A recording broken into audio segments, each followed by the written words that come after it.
Liberté de manifester et état de droit, pour une transition républicaine au Togo.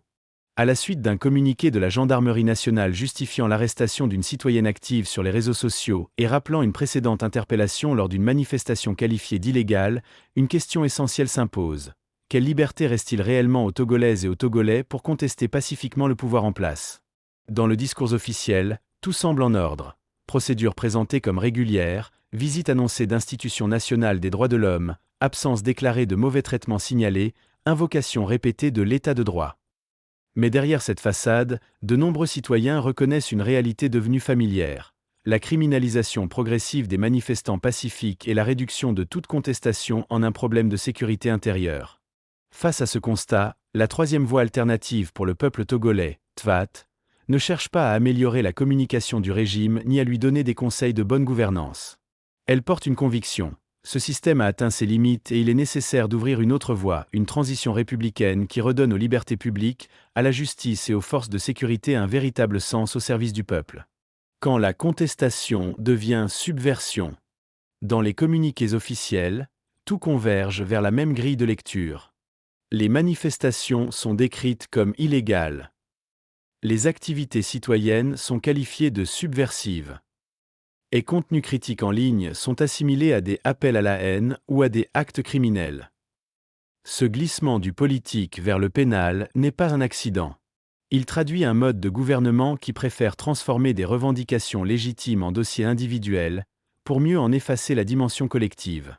On ne parle plus de citoyennes et citoyens qui questionnent la Cinq République, la gouvernance, l'injustice sociale ou l'impunité. On parle des auteurs d'infractions, de troubles à l'ordre public, de réunions non autorisées. La contestation, même pacifique, devient suspecte par nature. Les mots choisis ne sont pas neutres, ils servent à invisibiliser un peuple qui réclame des comptes. Une démocratie digne de ce nom ne craint pas la contestation pacifique, elle l'encadre, l'écoute et y répond par le débat et les institutions. Quand toute forme de désaccord est glissée dans la catégorie de la subversion, ce n'est plus la paix civile que l'on protège, mais un pouvoir qui a peur de son propre peuple. Un état de droit ne se décrète pas dans un communiqué. Face aux accusations de mauvais traitement, de violence ou d'abus en garde à vue, la réponse officielle met en avant 3 éléments. La visite d'institutions nationales de droits humains, l'absence de signalement formel au moment des faits, la conformité apparente de la procédure. Mais un communiqué ne remplace pas la vérité, ni la justice. Une personne en garde à vue peut se taire par peur, par pression ou par méfiance. Une visite institutionnelle annoncée à l'avance, sans garantie claire d'indépendance ni d'entretien confidentiel, ne suffit pas à établir ce qui s'est réellement passé. Et l'absence de plainte à chaud ne prouve pas l'absence de violence, seulement l'absence de conditions sécurisantes pour parler. Dans un véritable état de droit, la norme serait simple. Toute allégation de mauvais traitement déclenche une enquête crédible, contradictoire, indépendante, dont les conclusions sont rendues publiques et peuvent entraîner des sanctions. Or, ce qui se déploie aujourd'hui au Togo ressemble davantage à un état de droit de façade, où l'on invoque les principes sans créer les conditions de leur application effective. Pour réconcilier citoyens, justice et forces de sécurité, une transition portée par le peuple. Face à la criminalisation répétée des manifestants pacifiques, il serait illusoire d'attendre des mêmes pratiques et des mêmes institutions qu'elles se réforment elles-mêmes en profondeur. La réconciliation entre citoyens, justice et forces de sécurité ne viendra pas d'en haut. Elle doit être portée par le peuple togolais, ses organisations sociales, professionnelles, religieuses et citoyennes, dans le cadre d'une transition républicaine clairement assumée.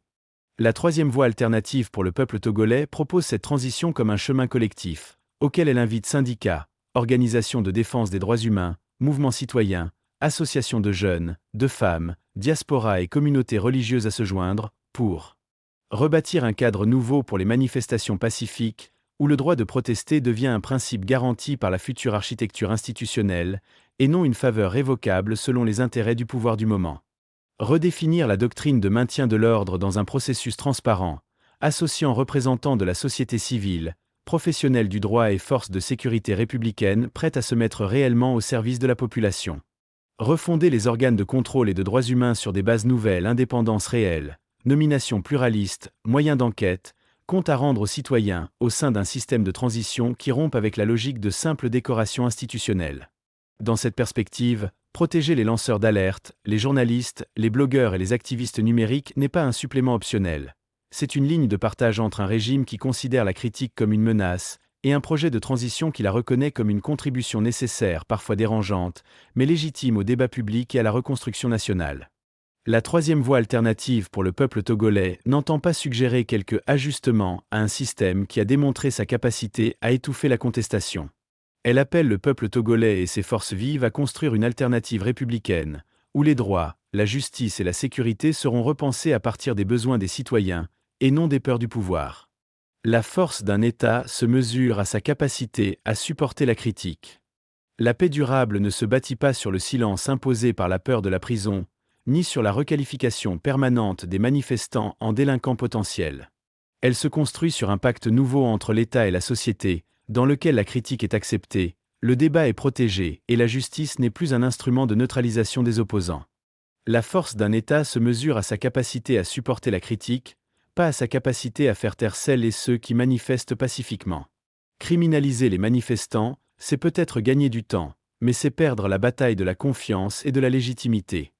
La troisième voie alternative pour le peuple togolais propose que la prochaine étape de notre histoire politique ne soit pas une nouvelle adaptation d'un même système, mais une transition républicaine assumée, fondée sur la justice, la mémoire des répressions, la protection de la parole citoyenne et la transformation profonde des institutions. C'est à cette condition que les mots État de droit cesseront d'être un slogan dans les communiqués, pour devenir une réalité vécue, y compris par celles et ceux qui critiquent le pouvoir en place et choisissent de manifester pacifiquement. TVAT Média, Direction Stratégie et Refondation. Chicago, Loam 23 November 2025.